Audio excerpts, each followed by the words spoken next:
ओम नमः शिवाय। हर हर महादेव।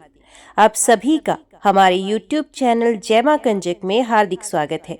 आज की वीडियो में आप सुनेंगे फाल्गुन मास महात्म्य के अध्याय 8 की कथा।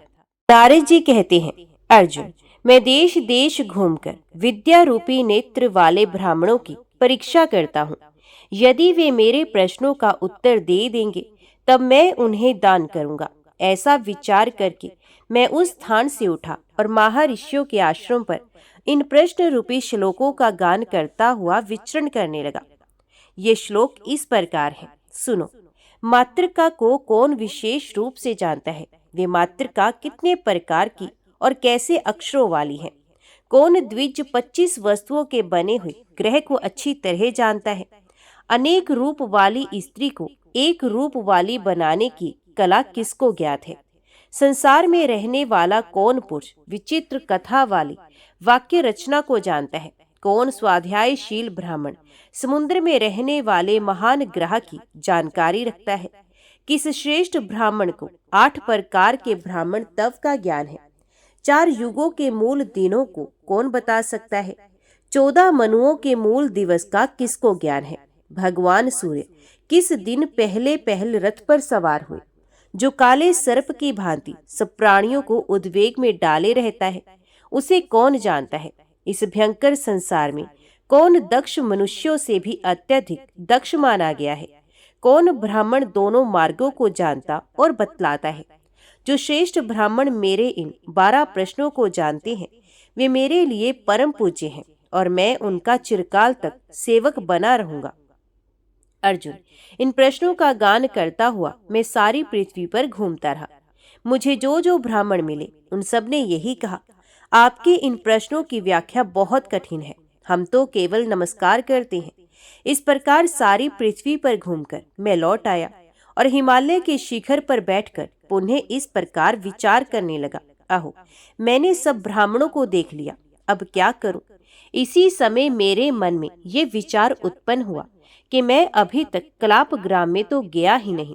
वह एक उत्तम स्थान है जहाँ ऐसे ब्राह्मण निवास करते हैं जो तपस्या के मूर्तिमान स्वरूप हैं। उनकी संख्या 84,000 है।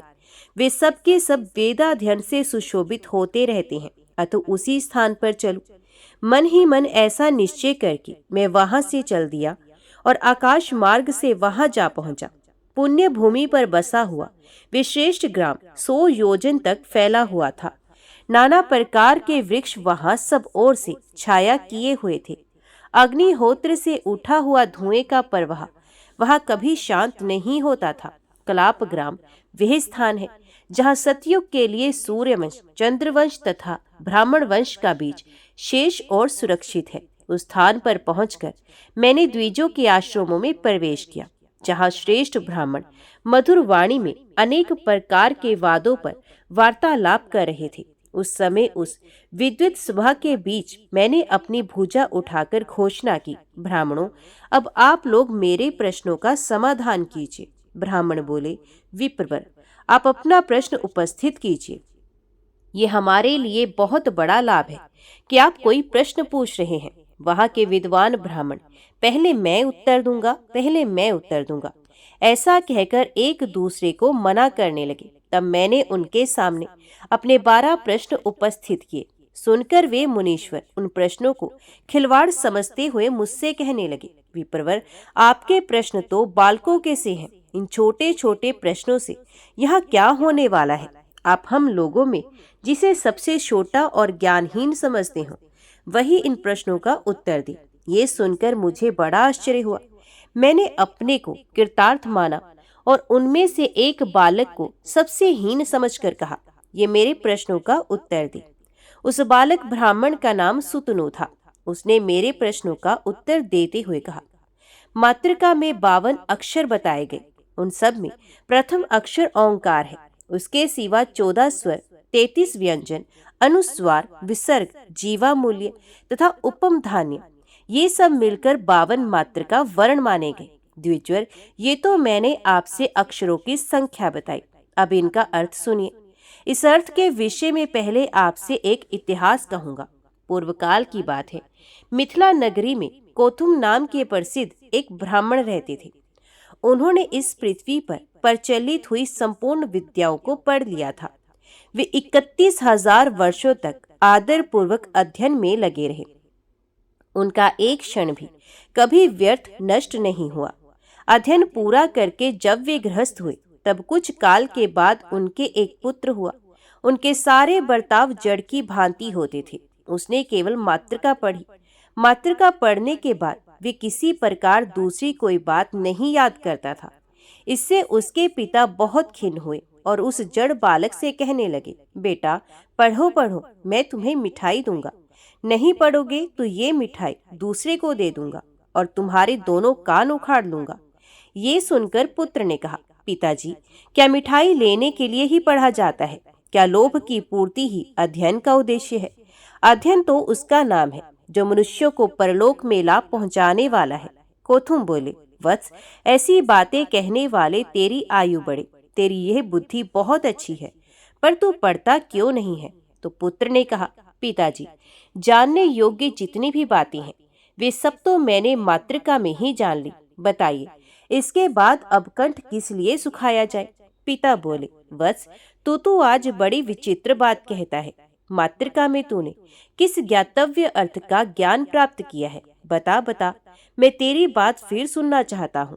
तो पुत्र ने कहा, पिताजी, आपने 31,000 वर्षों तक नाना प्रकार के तर्कों का अध्ययन करते हुए भी अपने मन में केवल भ्रम का ही साधन किया है।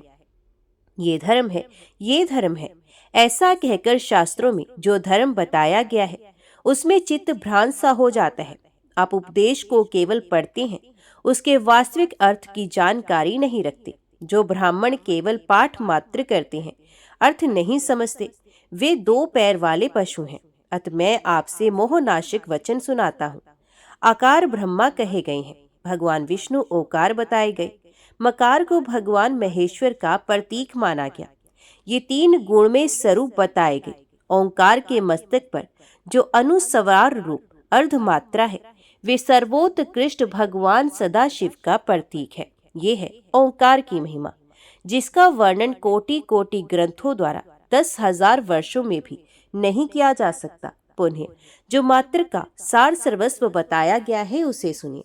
आकार से लेकर ओकार तक जो 14 स्वर है वे 14 मनु स्वरूप है। स्वयंभू, स्वारोचिष, उत्तम, रैवत, तामस, छठे चाक्षुष, 7वें वैवस्वत जो इस समय वर्तमान है। सावरणी, ब्रह्म सावरणी, रुद्र सावरणी, दक्ष सावरणी, धर्म सावरणी, रोच्य तथा भौत्य, ये 14 मनु हैं। श्वेत, पांडु, लोहित, ताम्र, पीत, कपिल, कृष्ण, श्याम, धूम्र, अधिक पिंगल, थोड़ा पिंगल, तिरंगा, बहुरंगा तथा कबरा, ये क्रमश 14 मनुओं के रंग है। पिताजी, वैवस्वत मनु ऋकार स्वरूप है। उनका रंग काला बताया गया। क से लेकर ह तक 33 देवता हैं। क से लेकर ठ तक 2-12 आदित्य माने गए। ड से लेकर ब तक जो अक्षर हैं वे 11 रुद्र हैं। भ से लेकर श तक 8 वसु माने गए। स और ह ये दोनों अश्वनी कुमार बताए गए। इस प्रकार ये 33 देवता कहे जाते हैं। पिताजी, अनुस्वार, विसर्ग, जीवा मूल्य और उपधमान्य, ये 4 अक्षर जरायुज, अंडज, स्वेदज और उद्भिज नामक 4 प्रकार के जीव बताए गए। पिताजी, ये भावार्थ बताया गया। अब तत्वार्थ सुनिए। जो पुरुष इन देवताओं का आश्रय लेकर कर्म अनुष्ठान में तत्पर होते हैं वे ही अर्धमात्रा स्वरूप सदाशिव में लीन होते हैं। 4 प्रकार के जीवों में से कोई भी जब मन, वाणी और क्रिया द्वारा इन देवताओं का भजन करता है तभी उसे मुक्ति प्राप्त होती है। जिस शास्त्र में पापी मनुष्यों के द्वारा ये देवता नहीं माने गए उस शास्त्र को यदि साक्षात ब्रह्मा जी भी कहें तो नहीं मानना चाहिए।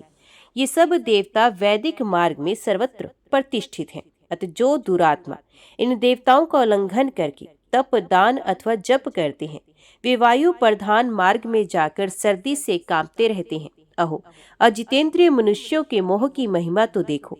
वे पापी मातृका पढ़ते हैं परंतु इन देवताओं को नहीं मानते। सुतरु कहते हैं, पुत्र की ये बात सुनकर पिता को बड़ा विस्मय हुआ। उन्होंने और भी बहुत से प्रश्न पूछे।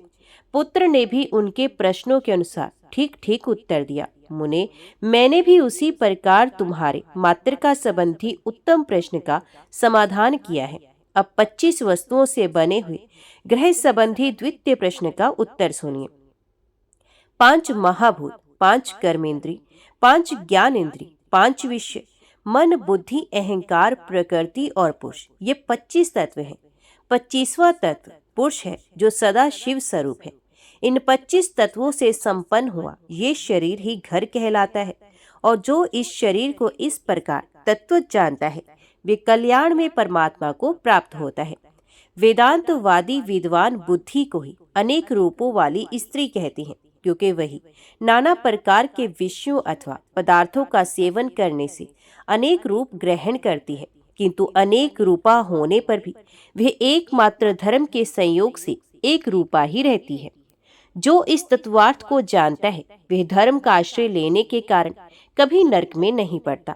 मुनियों ने जिसे नहीं कहा है तथा जो वचन देवताओं की मान्यता स्वीकार नहीं करता उसे विद्वानों ने विचित्र कथा से मुक्त बंध वाक्य निवास कहा है, तथा जो काम युक्त वचन है वे भी इसी श्रेणी में है। ऐसा वचन सुनने और मानने योग्य नहीं, वास्तव में वे बंधन ही है।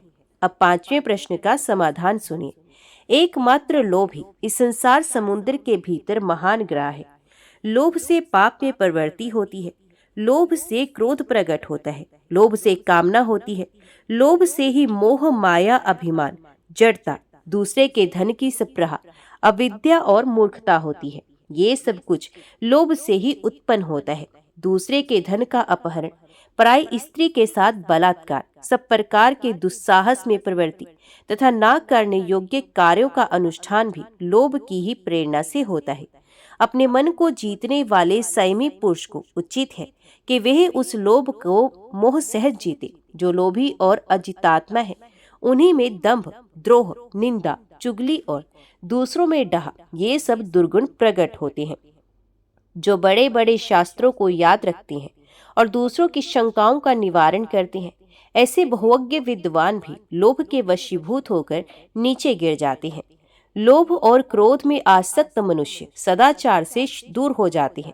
उनका अंतकरण शूरे के समान तीखा होता है, परंतु ऊपर से वे मीठी बातें करते हैं। ऐसे लोग तिनकों से ढके हुए कुएं के समान भयंकर होते हैं। वे ही लोग केवल युक्तिवाद का सहारा लेकर अनेकों पंथ चलाते हैं। लोभवश मनुष्य समस्त धर्म मार्गों का लोप कर देते हैं। लोभ से ही कुटुंबी जनों के प्रति निष्ठुरतापूर्ण बर्ताव करते हैं।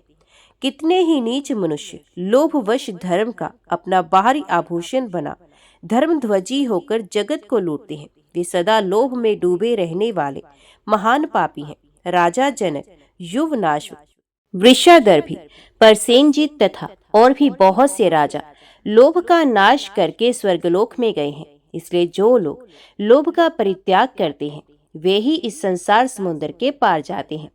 इनसे भिन्न लोभी मनुष्य ग्राहक के चंगुल में ही फंसे हुए हैं, इसमें संशय नहीं है। विप्रवर, अब आप ब्राह्मण के 8 भेदों का वर्णन सुने। मात्र ब्राह्मण, श्रोत्रिय, अनुचान, भ्रूण, ऋषिकल्प, ऋषि और मुनि, ये 8 प्रकार के ब्राह्मण श्रुति में पहले बताए गए हैं। इनमें विद्या और सदाचार की विशेषता से पूर्व की अपेक्षा उत्तर श्रेष्ठ है। जिसका जन्म मात्र ब्राह्मण कुल में हुआ है, वे जब जाति मात्र से ब्राह्मण होकर ब्राह्मणोचित उपनयन संस्कार तथा वैदिक कर्मों से हीन रह जाता है, तब उसको मात्र ऐसा कहते हैं जो एक उद्देश्य को त्याग कर व्यक्तिगत स्वार्थ की उपेक्षा वैदिक आचार का पालन करता है, सरल, एकांत प्रिय, सत्यवादी तथा दयालु है, उसे ब्राह्मण कहा गया है।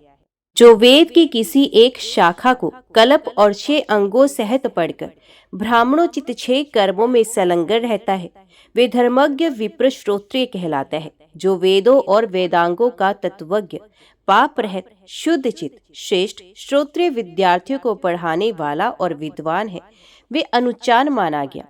जो अनुचान के समस्त गुणों से युक्त होकर केवल यज्ञ और स्वाध्याय में ही संलग्न रहता है, यज्ञ शिष्ट अन्न भोजन करता है और इंद्रियों को अपने वश में रखता है, ऐसे ब्राह्मण को श्रेष्ठ पुरुष भ्रूण कहते हैं। जो संपूर्ण वैदिक और लौकिक विषयों का ज्ञान प्राप्त करके मन और इंद्रियों को वश में रखते हुए सदा आश्रम में निवास करता है, वह ऋषि कल्प माना गया।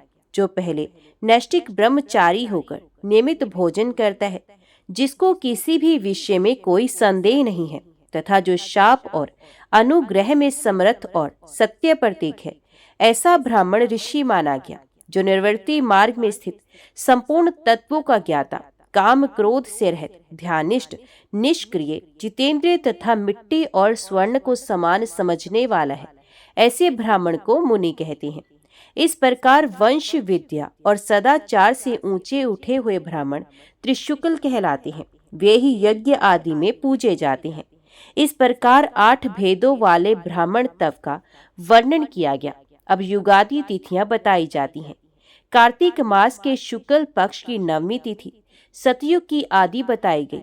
वैशाख शुक्ल पक्ष की जो तृतीया है, वह त्रेता युग की आदि कही गई।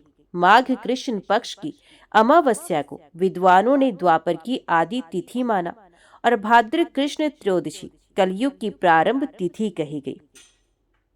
ये 4 युगादि तिथियां हैं। इनमें किया हुआ दान और होम अक्षय जानना चाहिए। प्रत्येक युग में 100 वर्षों तक दान करने से जो फल होता है, वह युगादि काल में 1 दिन के दान से प्राप्त हो जाता है। ये युगादि तिथियां बताई गई। अब मनवंतर की प्रारंभिक तिथियों को श्रवण कीजिए। अश्विन शुक्ल नवमी, कार्तिक की द्वादशी, चैत्र और भाद्र की तृतीया, फाल्गुन की अमावस्या, पोष की एकादशी, आषाढ़ की दसवीं, माघ की सप्तमी, श्रावण की कृष्ण अष्टमी, आषाढ़ की पूर्णिमा, कार्तिक की पूर्णिमा, फाल्गुन, चैत्र और ज्येष्ठ की पूर्णिमा, ये मनवंतर की आदि तिथियां हैं, जो दान के पुण्य को अक्षय करने वाली हैं। भगवान सूर्य जिस तिथि को पहले पहल रथ पर आरूढ़ हुए, वे ब्राह्मणों द्वारा माघ मास की सप्तमी बताई गई है, जिसे रथ सप्तमी कहते हैं। उस तिथि को दिया हुआ दान और किया हुआ यज्ञ सब अक्षय माना गया। वे सब प्रकार की दरिद्रता को दूर करने वाला और भगवान सूर्य की प्रसन्नता का साधक बताया गया। विद्वान पुरुष जिसे सदा उद्वेग में डालने वाला बताते हैं, उसका यथार्थ परिचय सुनिए। जो प्रतिदिन याचना करता है, वे स्वर्ग में जाने का अधिकारी नहीं। जैसे चोर सब जीवों को उद्वेग में डाल देता है, उसी प्रकार वे भी है। वह पाप आत्मा सबके लिए सदा उद्वेग कारक होने के कारण नरक में पड़ता है। ब्राह्मण, इस लोक में किस कर्म से मुझे सिद्धि प्राप्त हो सकती है और मृत्यु के पश्चात यहाँ से मुझे कहाँ किस लोक में जाना होगा, इस बात का भली भांति विचार करके जो पुरुष भावी कलेश के निराकरण का समुचित उपाय करता है, विद्वानों ने उसी को दक्ष पुरुषों से भी अधिक दक्ष कहा है। पुरुष अपनी आयु में से 8 मास, 1 दिन अथवा संपूर्ण पूर्व अवस्था में अथवा पूरी आयु भर ऐसा कर्म अवश्य करे, जिससे अंत में वह परम सुखी हो और निरंतर उन्नति के पथ पर बढ़ता रहे। वेदांतवादी विद्वान अर्ची और धूम ये 2 मार्ग बताते हैं। अर्ची मार्ग से जाने वाला पुरुष मोक्ष को पाता है और धूम मार्ग से जाने वाला जीव स्वर्ग में पुण्य फल भोगकर पुनः इस संसार में लौट आता है। सकाम भाव से किए हुए यज्ञ आदि के द्वारा धूम मार्ग की प्राप्ति होती है और नैष्य कर्म फल त्याग एवं ज्ञान से अर्ची मार्ग प्राप्त होता है। इन दोनों से भिन्न जो अशास्त्रीय मार्ग है, वे पाखंड कहलाता है, जो देवताओं तथा मनु प्रोक्त धर्म को नहीं मानता। वह उक्त दोनों मार्गों को नहीं प्राप्त होता। इस प्रकार यह तत्वार्थ का निरूपण किया गया। विप्रवर, आपके इन प्रश्नों का यथाशक्ति समाधान किया गया। ये ठीक है या नहीं, इसको आप बताइए, साथ ही अपना परिचय भी दीजिए। नारद जी कहते हैं, अर्जुन, इस प्रकार अपने प्रश्नों का समाधान सुनकर मेरे संपूर्ण शरीर में रोमांच हो आया। तब मैंने अपने स्वरूप को प्रकट करके उन ब्राह्मणों से इस प्रकार कहा, अहो मेरे पिता ब्रह्मा जी धन्य है, जिनकी सृष्टि के बालक भी आप जैसे ब्राह्मण शिरोमणि के रूप में विद्यमान है। मुझे अपने जन्म का फल प्राप्त हो गया, क्योंकि आप जैसे निष्पाप और उपद्रव शून्य महात्माओं का मैंने दर्शन किया। इतना सुनते ही विश्वाता तप आदि ब्राह्मण सहसा उठकर खड़े हो गए और अर्घ्य पादम आदि पूजा सामग्रियों से मेरे स्वागत सत्कार में लग गए। तत्पश्चात साधु जनोचित वाणी में वे इस प्रकार बोले, हम धन्य हैं, क्योंकि आप साक्षात देवऋषि नारद यहाँ हम लोगों के समीप पधारे हैं। देवऋषि, कहाँ से आपका शुभ आगमन हुआ है और अब कहाँ जाने का विचार है? मुनिश्रेष्ठ, इस आश्रम पर पधारने की क्या आवश्यकता थी? वह कार्य आप हमें बताएं। नारद जी बोले, मैं ब्रह्मा जी के आदेश से महिसागर संगम नामक महातीर्थ में ब्राह्मणों को उत्तम स्थान दान करना चाहता हूँ। इसके लिए आप लोग मुझे आज्ञा दें।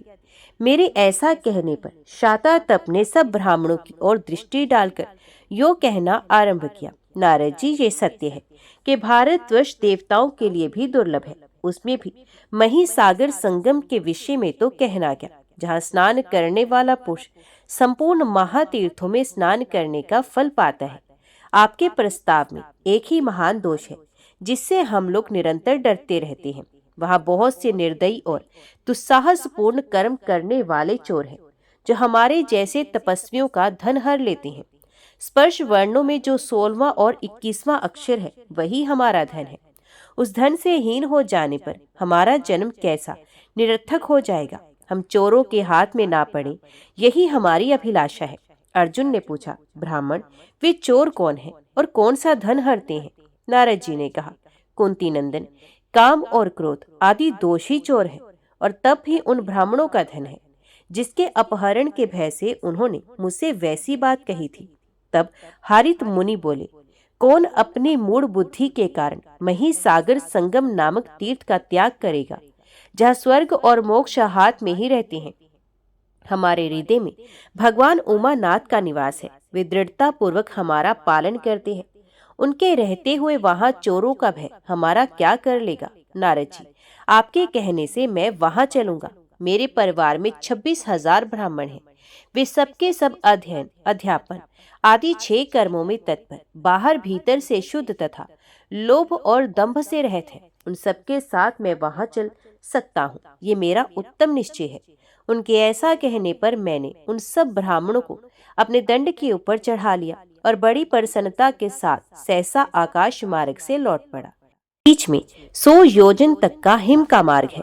उसे लांघकर उन ब्राह्मणों के साथ मैं केदार क्षेत्र में आ पहुंचा। वे हिम प्रदेश आकाश मार्ग से या बिल के मार्ग से तथा भगवान कार्तिकेय के प्रसाद से लांघा जा सकता है। इसके लिए दूसरा कोई उपाय नहीं। अर्जुन ने पूछा, नारद जी, कलाप ग्राम कहाँ है? उसका मार्ग बिल के द्वारा किस प्रकार लांघा जा सकता है तथा स्वामी कार्तिकेय का कृपा प्रसाद कैसे प्राप्त होगा? ये सब बातें मुझे बताइए। नारद जी बोले, केदार क्षेत्र से आगे 100 योजन तक हिम संयुक्त प्रदेश माना गया है। उसके अंत में 100 योजन विस्तार वाला कलाप ग्राम है। उसके अंत में 100 योजन तक बालू का समुद्र बताया जाता है। उसके बाद 100 योजन विस्तार वाला वह प्रदेश है जिसे भूमि स्वर्ग कहते हैं। बिल के मार्ग से वहां जिस प्रकार जाना हो सकता है उसे सुनो। अन्न और जल का त्याग करके उपवास पूर्वक दक्षिण दिशाव्रती भगवान कार्तिकेय की आराधना करें। कार्तिकेय जी जब साधक को पाप रहित हुआ मानते हैं, तब स्वप्न में प्रकट होकर आदेश देते हैं कि तुम अभिष्ट स्थान की यात्रा करो। कार्तिकेय जी के स्थान से पश्चिम एक बहुत बड़ी गुफा है। वे 700 योजन दूर तक गई हुई है।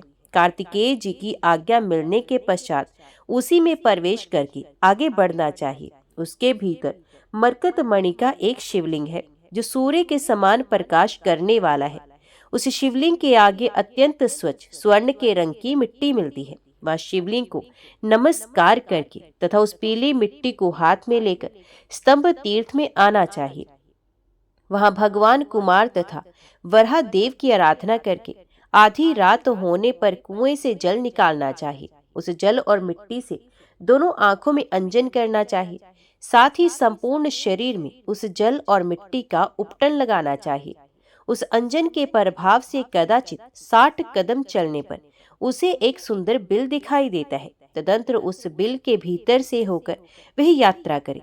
वहां कारिश नामक बड़े भयंकर कीड़े होते हैं, परंतु वे उस उपटन के प्रभाव से साधक को डसते नहीं।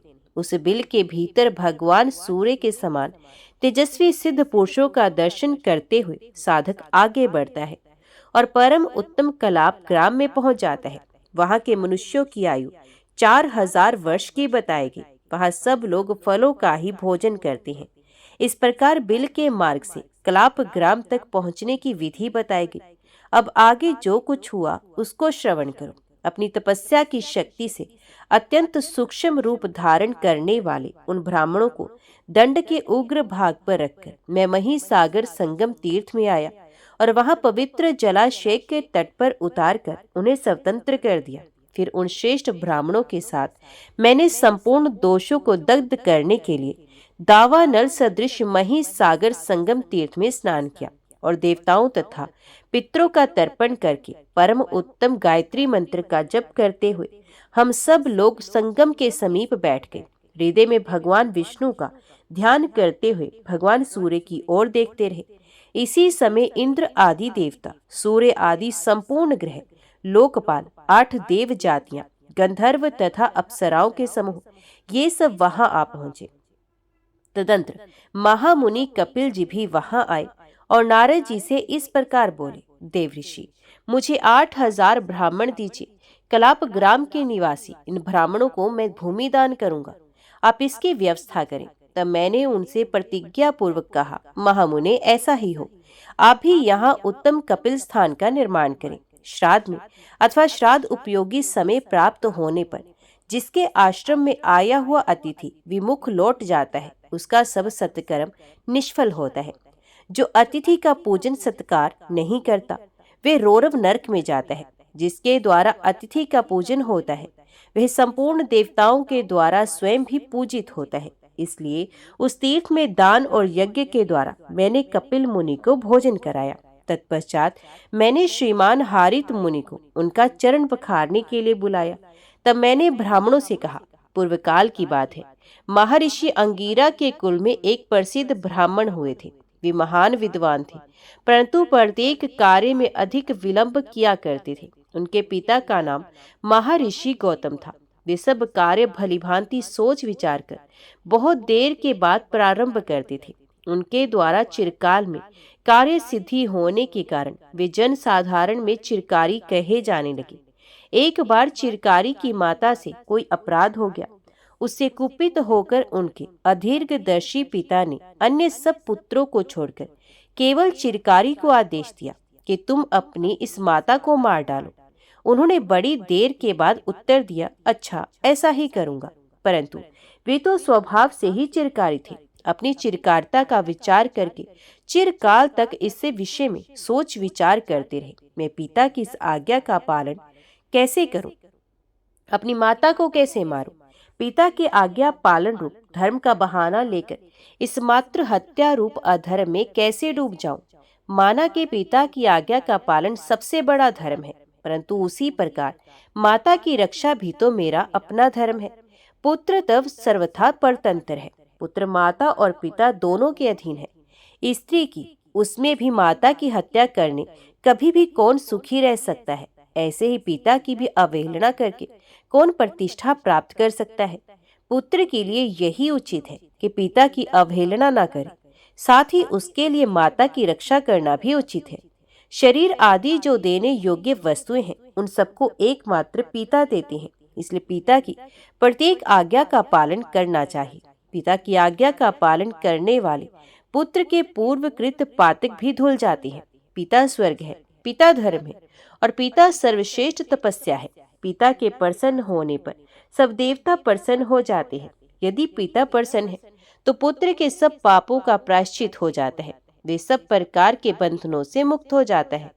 पुत्र के स्नेह से कष्ट पाते हुए भी पिता उसके प्रति स्नेह नहीं छोड़ते। ये पिता का गौरव है, जिस पर पुत्र की दृष्टि से मैंने विचार किया है। पिता का छोटा मोटा स्थान नहीं, उनका पद बहुत ऊंचा है। अब मैं माता के विषय में विचार करूंगा। मेरे इस मानव जन्म में जो ये पंचभूतों का समुदाय रूप शरीर प्राप्त हुआ है, इसका कारण तो मेरी माता ही है। जिसकी माता जीवित है वे स्नात है, जो मातृहीन है वे अनाथ है। पुत्र और पौत्र से युक्त मनुष्य यदि 100 वर्ष की आयु के बाद भी अपनी माता के आश्रय में जाता है तो वे 2 वर्ष के बालक की भांति आचरण करता है। पुत्र समर्थ हो या असमर्थ, दुर्बल हो या पुष्ट, माता उसका विधिवत पालन करती है। माता के समान कोई तीर्थ नहीं, माता के समान कोई गति नहीं, माता के समान कोई रक्षक नहीं तथा माता के समान कोई प्याऊ नहीं। माता अपने गर्भ में धारण करने के कारण धात्री है। जन्म देने वाली होने से जननी है। अंगों की वृद्धि करने के कारण अम्बा है। वीर पुत्र का प्रसव करने के कारण वीर प्रसू कहलाती है। शिशु की सेवा करने से वे शक्ति कहे गए तथा सदा सम्मान देने के कारण उसे माता कहते हैं। मुनि लोग पिता को देवता के समान समझते हैं, परंतु मनुष्य और देवताओं का समूह माता के समीप नहीं पहुंच पाता, माता की बराबरी नहीं कर सकता। पतित होने पर गुरुजन भी त्याग देने योग्य माने गए, परंतु माता किसी प्रकार भी त्याज्य नहीं है।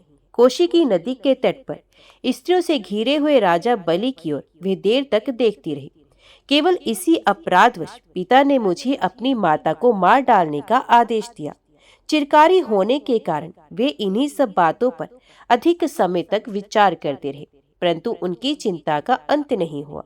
इसी समय उदार बुद्धि वाले मेधातिथि गौतम दुखी हो आंसू बहाते हुए इस प्रकार चिंता करने लगे, अहो, पतिव्रता नारी का वध करके मैं पाप के समुद्र में डूब गया हूँ। अब कौन मेरा उद्धार करेगा?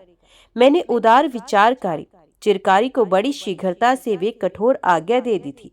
यदि यह सचमुच चिरकारी हो तो मुझे पाप से बचा सकता है। चिरकारी, तुम्हारा कल्याण हो। यदि आज भी अपने नाम के अनुसार तुम चिरकार्य बने रहे, तभी वास्तव में चिरकार्य हो। बेटा, तुम आज मुझे, अपनी माता को तथा मेरे द्वारा उपार्जित तपस्या को बचाओ। चिरकारक, तुम पातक और भय से अपनी भी रक्षा करो। इस प्रकार अत्यंत दुखित हो चिंता करते हुए गौतम मुनि चिरकारी के पास आए। वहां आकर उन्होंने अपने पुत्र चिरकारी को माता के पास बैठे देखा।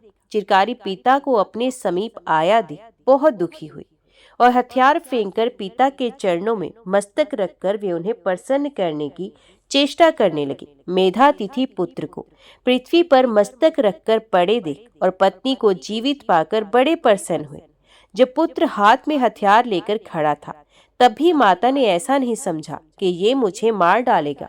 अब उसे पिता के चरणों में पड़ा देख माता ये विचार करने लगी कि इसने हथियार उठाने की जो चपलता की है, उसी को पिता के भय से छिपा रहा है। तदंतर पिता ने बड़ी देर तक पुत्र की ओर देखा, देर तक उसका मस्तक सूंघा, चिरकाल तक उसे दोनों भुजाओं में कसकर छाती से लगाए रखा और अंत में कहा, बेटा, तुम चिरंजीवी हो।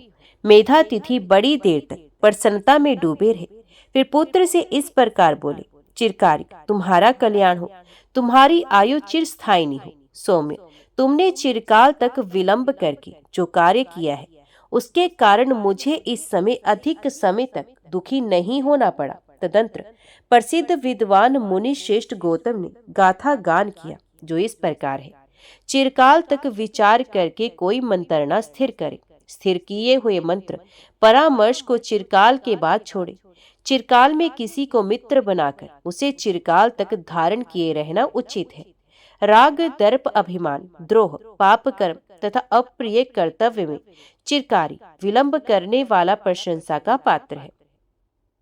बंधु, सुहृद, भृत्य और स्त्री वर्ग के अव्यक्त अपराधों में जल्दी कोई दंड ना देकर देर तक विचार करने वाला पुरुष प्रशंसनीय माना गया। चिरकाल तक धर्मों का सेवन करे, किसी बात की खोज का कार्य चिरकाल तक करता रहे। विद्वान पुरुषों का संग अधिक काल तक करे। इष्ट मित्रों का सेवन अथवा इष्ट देवता की उपासना दीर्घ काल तक करे। अपने को चिरकाल तक विनयशील बनाए रखने वाला पुरुष दीर्घ काल तक आदर का पात्र बना रहता है। दूसरा कोई भी यदि धर्म युक्त वचन कहे तो उसे देर तक सुने और देर तक उसके विषय में प्रश्न करता रहे। ऐसा करने से मनुष्य चिरकाल तक तिरस्कार का पात्र नहीं बनता। पर यदि कोई धर्म का कार्य आ गया हो तो उसके पालन में विलंब नहीं करना चाहिए।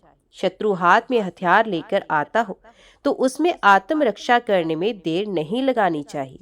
यदि कोई सुपात्र व्यक्ति अपने समीप आ गया हो तो उसका सम्मान करने या उसे कुछ देने में विलंब नहीं करना चाहिए। भय से बचने और साधु पुरुषों का स्वागत सत्कार करने में देर नहीं करनी चाहिए। उपयुक्त कार्यों में जो विलंब करता है वे प्रशंसा का पात्र नहीं है। ऐसा कहकर स्त्री और पुत्र के साथ गौतम मुनि शांति को प्राप्त हुए। तदंतर चिरकाल तक तपस्या करके उन्होंने दिव्य लोक प्राप्त किया। ये बात मैंने उन सर्वगुण संपन्न ब्राह्मणों के समक्ष वहां कही।